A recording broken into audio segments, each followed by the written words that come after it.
Hi friends, என்ன டோனே மாறி இருக்குன்னு நினைக்கிறீங்களா? ஃபீவர். மழை பெய்யலைனாலும் கவலையாக இருக்குது, மழை பெஞ்சாலும் கவலையாக இருக்குது.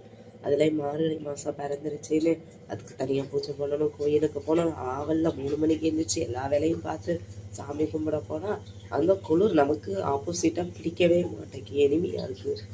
உடனே வந்து சிக்காய் படுத்தவதான் சிந்திக்கவே முடியல. அலசி ஆராய்ஞ்சி இல்லை அந்த காய்ச்சல் ரசம், இதுக்கு பேர் அவங்க என்ன ரசம் வைக்காங்கன்னா வைக்கிறது காய்ச்சல் ரசம். இதனோட இதனோட வீடியோ இன்னொரு தடவை போடுறேன். ரசம் பொரிச்சதுக்கு பிறகு இது வந்து குடித்தா காய்ச்சல் க்யூர் ஆகும் அப்படின்னு சொல்லியிருக்காங்க. ரசம் கிரைண்ட் பண்ணி வச்சுருக்கேன். அண்ட் தென் வெந்நி இந்த இதில் ஒலை எடுத்துகிட்டு மறுபடியும் சாப்பாடுக்கு ஒலை இதிலேயே கொதித்த உடனே வெந்நி எடுத்துகிட்டு இதில் என்ன பண்ணலாம்னு நினச்சிருக்கேன்னா அரிசி நினைய போட்டிருக்கேன். ஸோ அரிசியை போட்டு சாப்பாடு சூடாக செஞ்சோன்னா பக்கத்தில் என்னடா இருக்குன்னு பார்க்கிங்களா, கிச்சனை பார்க்காதீங்க.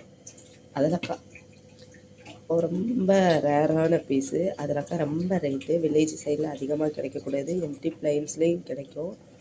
ஸோ இன்றைக்கி வந்து கிடச்சிருக்கு. கசப்பு சாப்பிட்டா தான் காய்ச்சல் ஓடும், ஏன்னா நோய் எதிர்ப்பு சக்தி அதில் தான் அதிகமாக இருக்குது. நான் என்ன பண்ணி வச்சுருக்கேன் பார்த்திங்களா, இது வந்து ஒரு வெங்காயம் கூட அந்த கூடையில் தண்ணியை வந்து இப்படி அடியில் பிடிச்சிட்டு இப்படி வச்சுருக்கேன். இப்படி வச்சு அந்த டஸ்டெல்லாம் நல்லா க்ளீன் பண்ணோன்னா இப்படி எடுத்துட்டோன்னா அந்த மண்ணெல்லாம் அடியில் ஜென்ரலாக இருந்தால் ஒரு 3 டைம்ஸ் கழுவிட்டேன். ஏன்னா சாப்பிடும்போது நறுக்குன்னு இருக்கும், மண் பட்டா அப்படிங்கிறதுனால கழுவிட்டேன். ஸோ அதில் அப்படியே ஊறுது.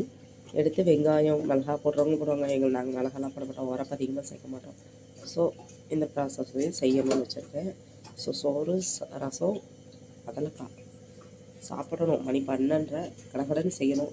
பக்கத்தில் பார்த்திங்களா ஒரு வண்டிக்கு கிடக்கு, யார் விளக்குன்னு தெரியல, கையை வச்சாலே குளிருது.